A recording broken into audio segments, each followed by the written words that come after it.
Today on the Commanders Report, I'm going to be breaking down the latest Commanders trade and free agency rumors. There's lots of big names in the National Football League that are starting to get linked to Adam Peters, Dan Quinn, and the Burgundy and Gold in free agency and on the trade market. We're just under a month away from the start of NFL free agency. It's coming up so quickly right now, guys. So without further ado, let's get into the content. But first, make sure you guys stay tuned for some exciting news. I got some exciting news that I want to talk about at the end of today's show, so make sure you guys stick around to the end of the video to see what that is. And don't forget to click that subscribe button if you haven't already. Every single big move the Commanders make this offseason, we're going to have a video breaking it down for you guys, and we're even going to be going live for some of the bigger news. If they trade for Myles Garrett, if they trade for Cooper Kupp, if they make another kind of big move, we're going to be going live for that, guys. So make sure you click that subscribe button if you haven't already.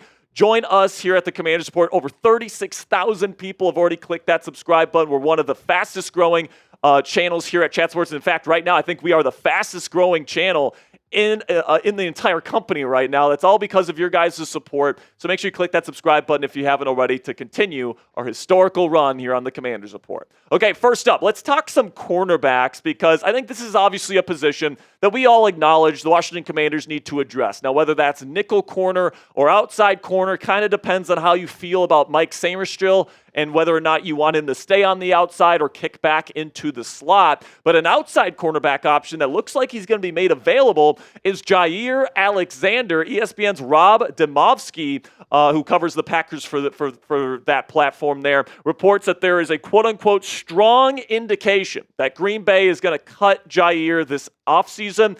And on paper, I think that he's an excellent fit for what the Washington Commanders want to do defensively. Dan Quinn and Joe Witt Jr., they love their physical outside corners that love to play press, all that great stuff. And Alexander, that's what he thrives in. He's a physical man corner, super good in press coverage, all these different things. Honestly, reminds me a lot of Marshon Lattimore. Now, he is getting a little bit older, 28 years old.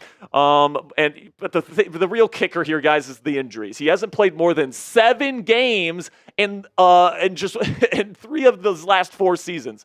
A couple of years ago, he got to 16 games. But other than that, he played like a couple seasons with 7 games played, and then he had 1 season where he only played 4. So he has a lot of injuries on kind of his rap sheet, especially recently, and I can certainly understand why the Green Bay Packers would want to move off of Jaire Alexander. And because of the injury history, because of all the different things surrounding his profile, I would personally pass on signing Jaire Alexander this offseason, because he will be an expensive asset that the Commanders would have to spend a considerable chunk of their cap space this offseason on, and I would rather use that cap space on other things, some more sure things. I want to make sure that the players the Commanders spend their money on are actually on the field. And honestly, Marshon Lattimore, very similar type of corner. Don't know if you want 2 kind of Lattimore clones on the same defense necessarily. I think the person that I would rather get is Asante Samuel Jr., where Bleacher Report's Kristopher Knox says that the Commanders should pursue him, and I kind of agree. I think that Samuel's a really, really good player, kind of an underrated player, and I think he'd be an excellent fit here in Washington. This is what Knox had to say about this fit. Samuel has performed extremely well in pass coverage in the past few years. He allowed an opposing passer rating of 87.4 in coverage last season and has allowed an opposing passer rating below 100 in all 4 of his pro seasons. Samuel has a lot of talent, and he also has connections to the Commanders' coaching staff. The Commanders should also take a look at the 25-year-old. Washington relied on a lot of older vets in 2024 and should now be looking to add younger pieces to the puzzle. Defensive backs coach Tom Donatel also served as the Chargers secondary coach in 2023. And honestly, guys, I kind of really like the fit between the Washington Commanders and Asante Samuel Jr. Plus, not only is he pretty darn good as an outside corner in coverage, but I think another perk to this signing is that he can also play in the slot. So, let's say, Mike Sainristil, God forbid, gets hurt and you need somebody to go replace him in the slot. I think that Samuel's somebody that could end up doing that, especially if you draft another outside kind of corner in the NFL draft this year. So I think Samuel's a really good player. He's going to be cheaper, I think, than Jaire Alexander is going to be. Now, right now, Pro Football Focus projects a 3-year, $14.5 million per season contract for Samuel. So he won't be necessarily cheap. He is a good starter. But I think that the risks aren't quite as high as a guy like Jaire Alexander. But I will say the upside with Alexander would be there, which might be a reason why somebody might rather go get him. So pick a corner for me down there in the comments section. Type JA for Jaire Alexander or AS for Asante Samuel Jr. Which one would you rather put in a Commanders uniform next year? Let me know down there in the comments section. For today's pinned comment. In just a second here, I'm going to tell you about a great deal from our friends at Fanatics. And while I'm talking about our sponsor today, make sure you go down there, find that pinned comment at the top of the comment section, and let me know which corner you would rather have in burgundy and gold next year. And with that, let's have a word from our sponsor here at Fanatics. And you guys can get this awesome Washington Commanders t-shirt on sale on their website right now to help us out here at the Commanders Report. When you click our link, chatsports.com/Commanders shirt, and you make a purchase, Fanatics sends us part of the proceeds, and that helps us buy new equipment. That helps us improve our graphics. That helps improve our office space. Everything that we put into this channel to give you guys the best Commanders content money can buy 100% free is because you guys go to these Fanatics links and you guys make these purchases. So if you want a brand new Commanders shirt in your closet today, I think that this is a pretty stylish one and it's on sale right now on Fanatics. You guys can go to chatsports.com/Commanders shirt to get this t-shirt in your closet today. So now let's get into the wide receiver group. We talked about the perimeter on defense. Let's go into the perimeter on offense now because wide receiver is a need for the Commanders this offseason. And, I think it was fun while it lasted, thinking of T. Higgins in a Commanders uniform with Jaden Daniels throwing him the football alongside Terry McLaurin. But we learned this week that the Cincinnati Bengals are going to probably put the franchise tag on Higgins, which I think really puts a damper on the chances that he ends up in Washington. Now, technically, the Commanders could still trade for him. All right, like if Cincinnati is going to trade Higgins away instead of signing him to a long-term deal, I think it will be to an NFC team like the Commanders. And honestly, the Commanders might be among the top names in the top, betting favorites to get Higgins if they do end up shopping him. But I think at the end of the day, they're franchise tagging him because they're trying to buy themselves more time to come to a long-term deal. Joe Burrow has certainly been advocating for the team to give him a long-term contract as well. And, but even if he was made available by the Bengals guys, I would pass because he's going to be extremely, extremely expensive. You're going to have to give up a really high draft pick because he's a really good player, and then you're going to have to give him a brand new contract as well. At the very minimum, you're going to have to pay him on the franchise tag, which is not something I'm interested in because this team is going to be paying Terry McLaurin a lot of money when they give him that massive contract extension this offseason. So I'd rather only pay one receiver big time money. I wouldn't want to pay two of those guys at top of market rates.